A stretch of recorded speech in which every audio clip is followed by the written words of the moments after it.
अयूब के ज़माने में डेवलपमेंट हुई, मिडिल क्लास बननी शुरू हुई। फिर अयूब फारग हुआ तो बांग्लादेश हो गया, वहाँ भी आपको पता है यही मसला था फेडरलिज्म का। वो कहते थे कि ये 2 यूनिट्स जो हैं, अगर 2 यूनिट ही करने हैं तो फिर हम जीत गए 1 यूनिट में, हमें पाकिस्तान का हुक्मरान बनाए। वो हमने यहाँ से बैठ के कहा नहीं हो सकता। तो फिर देखा आपने क्या हुआ। और एक सियासी प्रॉब्लम को हल करने के लिए हमने मिलिट्री ऑपरेशन किए और उसमें फिर इंडिया की मदाखलत हुई। इंडिया की मदाखलत, ठीक, तो बांग्लादेश बन गया। इंडिया की मदाखलत ना होती तो आपकी 50,000 की वहाँ फ़ौज थी, वहाँ मुक्ति बहिनी छोटे छोटे लोग थे, ये था वो था, आपने उनको क्रश कर देना था। मगर वो एक बहुत बड़ा प्रिजन कैंप बन जाना था फिर। मगर क्योंकि इंडिया की हो गई इंटरवेंशन तो वो आपसे हाथ से निकल गया, वो आज़ाद हो गए और आप लोग प्रिजनर्स बन गए 90,000। फिर बड़ी मुश्किल से भुट्टो साहब ने उन सबको वापस लेके आए और एक डील की इंदिरा गांधी के साथ। 70 की दिहाई में क्या हुआ कि भुट्टो साहब ने आपको आइन दे दी जिसके अंदर फेडरल कैरेक्टर आइन का था और हर प्रोविंस के हकूक थे। बलोच जो थे उनमें से सिर्फ एक बलोच था लीडर जो कि उसके ख़िलाफ़ था, बाकी सब ने कहा ठीक है मान जाते हैं। और पठान लोग जो थे वो भी मान गए। पहले वो मानने के लिए तैयार नहीं थे मगर उन्होंने कहा ये आइन बड़ी अच्छी आइन है, हमें हकूक मिलेंगे प्रोविंशियल ऑटोनॉमी, सूबाई खुद मुख्तारी दे दी। हाँ। तो वो वली खान ने मना लिया बलोचों को, अताउल्लाह मेंगल को मना लिया। अच्छा। और गौस बख्श बिज़ेंजो जो के बलोचिस्तान नैप के लीडर्स थे उनको मना लिया। एक सरदार एचएसएन कॉलेज का पढ़ा हुआ, पंजाब का पढ़ा हुआ, उसने कहा नहीं मैं नहीं मानता, हमें ये कम हकूक़ है, हमें ज़्यादा हकूक़ मिलने चाहिए।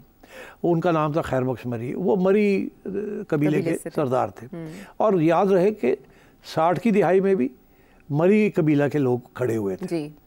उस वक़्त खैर बख्श जो था वो स्कूल में ही था, मगर कबीले जो थी वो मरी कबाइल खड़े हुए थे। तो वो एक छोटी सी जगह थी मरी इलाका जहाँ रेजिस्टेंस थी। अच्छा। और वो भी सरदार की वजह से। मगर फिर इन्होंने मना लिया खैर बख्श मरी को और कहा कि नहीं जी साइन करें। अच्छा। तो सब ने साइन कर दिए जाके, फिर आइन के ऊपर भुट्टो साहब ने सबको कहा साइन करें। 1973 की कॉन्स्टिट्यूशन बहुत 99.9% कंसेंसस के साथ बनी। अच्छा। जिसके अंदर फेडरल कैरेक्टर जो था वो पक्का कर दिया गया। उसमें ये था कि 2 लिस्टें बना दी, एक फेडरल एक प्रोविंशियल, और ये कहा गया कि सारे के सारे 90% सब्जेक्ट्स जो हैं वो प्रोविंशियल ही होंगे। फेडरल गवर्नमेंट जो है वो सिर्फ 3-4 मोटी मोटी चीज़ें अपने पास रखेगी, फॉरेन पॉलिसी रखेगी, डिफेंस रखेगी, करेंसी रखेगी और इकॉनमी जो है मोटी मोटी, बाकी सब चीज़ें जो है वो प्रोविंसेस को चली जाएंगी। हाँ। आइन में लिखा था कि 10 साल के अंदर अंदर ये होगा, नहीं हुआ। वो उन्होंने साइन कर दिया कि चलो जी 10 साल ऐसी काट लवाएंगे। अच्छा। वो आज तक नहीं हुए। आज भी बातें हो रही हैं कि जी फेडरल लिस्ट जो है उसको और डिवॉल्व किया जाए। 18th अमेंडमेंट जब जरदारी साहब लेके आए तो उससे बहुत से सब्जेक्ट्स जो कि 40 साल पहले होने थे वो फाइनली जाके उनमें से कुछ ट्रांसफ़र हुए, मगर उसके दौरान बहुत सी ग्रीवेंसेस बननी शुरू हो गई। 70 की दिहाई में भुट्टो साहब नाराज़ हो गए खैर बख्श मरी के साथ क्योंकि वो साइन नहीं कर रहे थे जी। और वो आंखें दिखा रहे थे। और तो उन्होंने वहाँ जो गवर्नमेंट थी नैप की गवर्नमेंट जो थी वो उसने पर अपने हिलाने शुरू कर दिए कि हमें ये भी चाहिए, ये भी चाहिए, आपने तो वादा किया था, आइन में लिखा है, आप दे नहीं रहे हैं, आप दे नहीं रहे हैं। उधर वली खान की हुकूमत थी केपी में जी। तो उन्होंने भी कहा कि जी ये भी देना था, आपने नहीं दिया। भुट्टो साहब ने कहा तोड़ी ऐसी नहीं तैसी, उन्होंने पर क्लिप कर दिया, तो मैं सॉर्ट आउट कराने रहा हूँ। हाँ। उन्होंने क्या किया कि वली खान, खैर बख्श मरी, अताउल्लाह मेंगल, गौस बख्श बिज़ेंजो और 2 चीफ मिनिस्टर्स, 2 गवर्नर्स केपी के और बलूचिस्तान के, सबको उठा के इल्ज़ाम लगाया। पहले तो नैप को बैन किया सुप्रीम कोर्ट के ज़रिए और साथ ही इनको जेलों में डाल दिया और कहा कि आप साजिश कर रहे हैं, आप बलूचिस्तान को अलग करना चाह रहे हैं, आप एक कंस्पिरेसी कर रहे हैं पाकिस्तान को तोड़ने की। अच्छा। एक हैदराबाद के अंदर एक सबको डाल दिया। हाँ। जैसे ये हुआ तो मरी एरिया में जहाँ हमेशा कुछ गड़बड़ होती थी वहाँ कुछ 150-200 कबाइलियों ने अपनी 303 लेके फिर खड़े हो गए वो। अच्छा। कोई बुकटी नहीं ज्वाइन किया, कोई मिडिल क्लास ने ज्वाइन नहीं किया, सिर्फ मरी कबीला खड़ा हो गया। कैरी कर रहा था। उनका सरदार भी जेल में था, उनके बड़े बड़े छोटे सरदार भी जेलों में थे, बिकॉज वो हमदर्दी तो थी। उन पे इल्ज़ाम लगा और ये हो गया। तो आप समझे ये 3rd राउंड हुआ, पहला कलात का राउंड हुआ, फिर 60s का राउंड हुआ और ये अब जाके फिर से 3rd राउंड हुआ 70s के अंदर। और ये 4 साल ये छोटी मोटी इंसर्जेंसी चली। ठीक।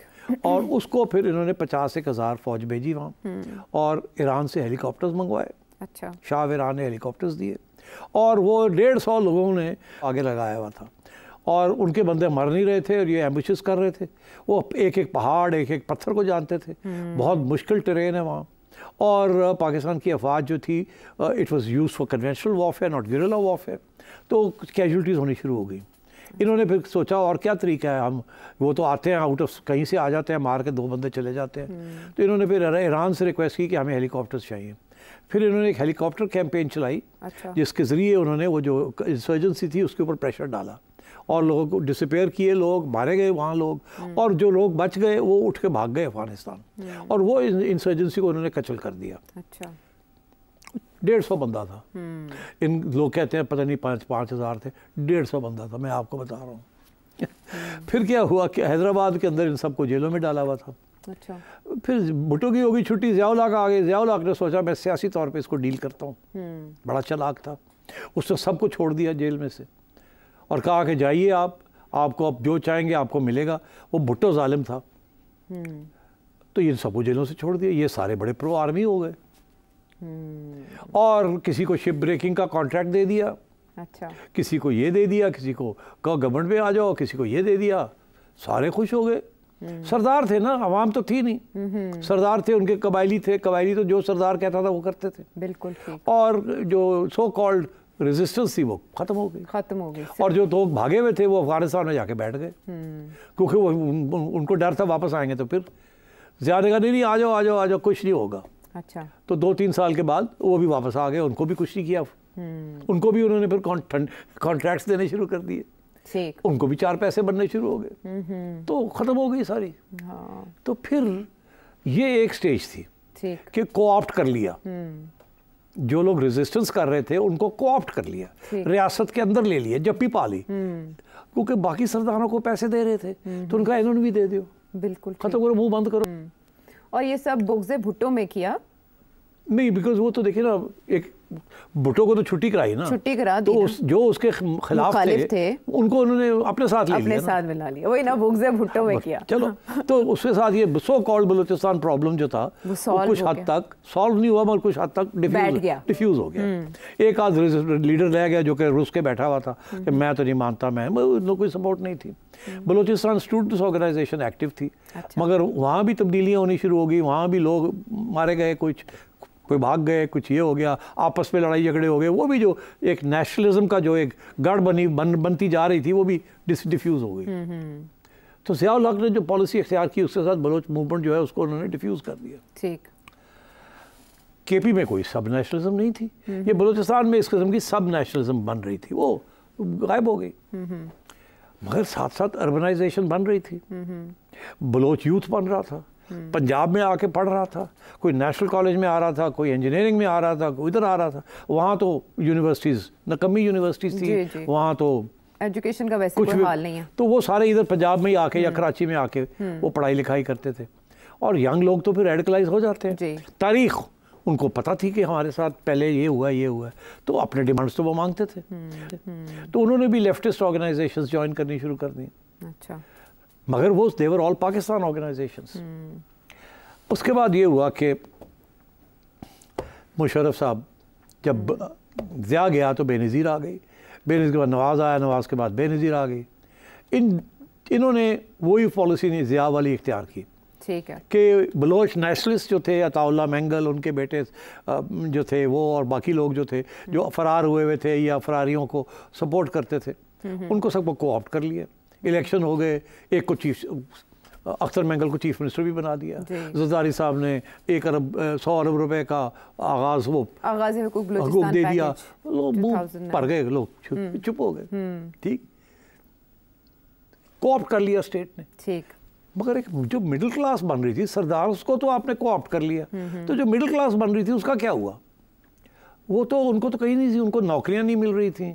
वो कोई बाहर जाने की कोशिश कर रहा था, कोई कोशिश कर रहा था कि ब्यूरोक्रेसी में चले जाएं, मगर क्योंकि तालीम लो थी तो उनके खिलाफ दरवाजे बंद थे उनके। वो डिसग्रंटल्ड होते गए, वो सरदारों के भी खिलाफ होते गए जी कि ये तो ले जाते हैं सारे पैसे हमारे नाम पे। मगर वो मिडिल क्लास तो बन रही थी ना जी, क्योंकि डेवलपमेंट हो रही थी, इकोनॉमिक डेवलपमेंट हो रही थी, तालीम थोड़ी बहुत हो रही थी। वहाँ की तो पॉपुलेशन ही कुछ नहीं है, वहाँ तो लाख की मिडिल क्लास होगी सारी जी। तो, और वो कोई इधर है, कोई इधर है, कोई इधर है। और जब वो दूसरे यूनिवर्सिटीज़ में थे वहाँ हर किस्म के आइडियाज़ भी वो देखते थे, सारा कुछ होता था। So this is what was happening. एक तरफ रियासत के जो पॉलिसी थी वो सरदारों के साथ काम करने की पॉलिसी थी, एक तरफ वो कहते थे ये सरदार गद्दार है जी, एक तरफ बाकी सारे सरदारों को साथ लेके चलते थे, उनको खिलाते पिलाते थे, उनको ओहदे देते थे, उनको कोऑप्ट करते थे जी। तो हम जैसे लोग पूछते थे कि जी तुसी फिर एक तरफ आप कहते हैं आप सरदारों के खिलाफ है, दूसरा कि आपकी सारी पॉलिसी सरदारों के ऊपर बेस्ड है, तो अवामी पॉलिसी तो है नहीं, तो इसलिए मिडिल क्लास एलियनेट हो रही है आपसे, हमारी बात कौन सुनता था। तो सरदार तो हो गए फारग, 2000 के दौर शुरू हुआ और मुशर्रफ साहब अब वो शॉर्ट फ्यूज़, वहाँ एक दो सरदार थे लाइक अकबर बुगटी जी। अकबर बुगटी साहब मेंबर ऑफ पार्लियामेंट थे। बुगटी ट्राइब बहुत बड़ी ट्राइब है, दो ही तो बड़ी ट्राइब्स हैं, Bugtis and Marris. Akbar had always been a very troublesome sardar, बहुत, वो भी एचसन कॉलेज, ये सारा एचसन कॉलेज चला रहा है इस मुल्क को या नहीं चला रहा तो इट्स ट्रू, चीफ्स कॉलेज था ना, it was known as chiefs college, chiefs आते थे वहाँ, चीफ्स के बच्चे आते थे वहाँ। अब तो वो चीफ्स कॉलेज नहीं रहा, अब तो तुम्हारे बेटे भी इंशाल्लाह जाएंगे वहाँ तो अब ये है कि मुशर्रफ साहब ने वही बात हुई, लड़ाई झगड़ा हो गया, बुगटी ने कोई बात की, मुशर्रफ और इन्हें सॉर्ट आउट करो जी। वो जो सॉर्ट आउट वाली इशू है ना, वो आप कबायली लोगों के साथ सॉर्ट आउट नहीं होता। आप और हम शहरों के लोग हैं, पंजाब के रहने वाले हैं, सेटल्ड एरियाज हैं, खाते पीते हैं, ठीक। हमें जब कोई स्नब भी करता है या हमें मिलता नहीं कुछ, हम क्या करते हैं, ज़्यादा से ज़्यादा सड़कों पे निकल के प्रोटेस्ट कर लेते हैं, ऐसे ही है ना। और हम क्या करते हैं, अखबारों में मजमून लिख देते हैं, ज़्यादा हो गए तो ट्रेड यूनियन बना के छोटी मोटी फूफा कर लेते हैं। पहाड़ों में, कबायली इलाकों में वो रहते ही बंदूक के साथ है, उनका वहाँ बंदूक एक किस्म का आर्म एंड अ लेग है, it's what they live by. वहाँ कोई इस्टेब्लिश कानून नहीं है, कोई कुछ नहीं है, और जो कानून भी हैं वो भी सरदारों ने बनाए हुए हैं, और हुकूमत हमारी उन सरदारों को सपोर्ट करती है, हर हुकूमत। उनको अपनी लेवीज दी हुई हैं, उनको अपनी पुलिस फोर्सेस दी हुई हैं जो उनके लिए ट्रिब्यूट कलेक्ट करती हैं, तो वहाँ इस किस्म का सिस्टम है। तो उस सिलसिले में इन्होंने, अकबर बुगटी साहब ने कहा कि मुझे भी पैसे दें। जब नवाज शरीफ को उन्होंने कहा था मुझे पैसे दें सुई गैस, तो नवाज शरीफ साहब ने पैसे दे दिए, भुट्टो भी दे दिया, बेनज़ीर ने भी दे दिए। उनका कारोबार चल रहा था, वो बुगटी चुप करके बैठे हुए थे, सरदार को पैसे मिल रहे थे, सरदार कुछ नीचे बांट देता था, बाकी अपने पास रख लेता। यही तारीखी, यही रोल रहा है। इन्होंने देखा हुआ अकबर ज़्यादा ही ज़रा गड़बड़ कर रहे हैं, हर बार इन्हें पैसे मांगता है, इन्होंने सॉर्ट आउट करो। वो सॉर्ट आउट करते करते इन्होंने अकबर को मार दिया, ऑपरेशन किया उसके खिलाफ, उसको मार दिया। वो कल्ला बंदा सी, नाल और कोई 10 बंदे भी नहीं सन, उसको जाके इन्होंने मार दिया। उस वक्त तक एक मिडिल क्लास भी बन चुकी थी जी, और वो अर्बन मिडिल क्लास थी। वो दूर दराज के इलाकों में लड़के लड़कियां पढ़ रहे थे, सीख रहे थे, और उस वक्त हिंदुस्तान की तरफ से एक नई पेशकदमी हुई। अच्छा, वो क्या?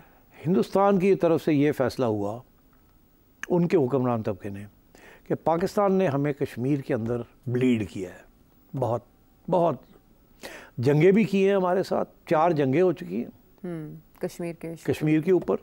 फिर इन्होंने पंजाब में उकसाया सिखों को, ट्रेनिंग दी, और कश्मीर के अंदर जिहाद भेजी, मुजाहिदीन भेजे। जब अफगानिस्तान ख़त्म हुआ तो सारे इधर टर्न कर दिया। तो अब आ गया टाइम टू पे बैक। ये पाकिस्तान की जो हुक्मरान तबका है वो हमें नहीं जीने देगा, हमेशा तंग करेगा। अच्छा। अब वक्त आ गया है कि हम भी इनको तंग करें। तो मसले को बारीक बीनी से देख रहे हैं, और ये मामलात कहाँ से बिगड़े और कहाँ जाकर मज़ीद मामलात उलझाव का शिकार हुए, गुफ्तगू का सिलसिला जारी रहेगा। ब्रेक के बाद भी आगे।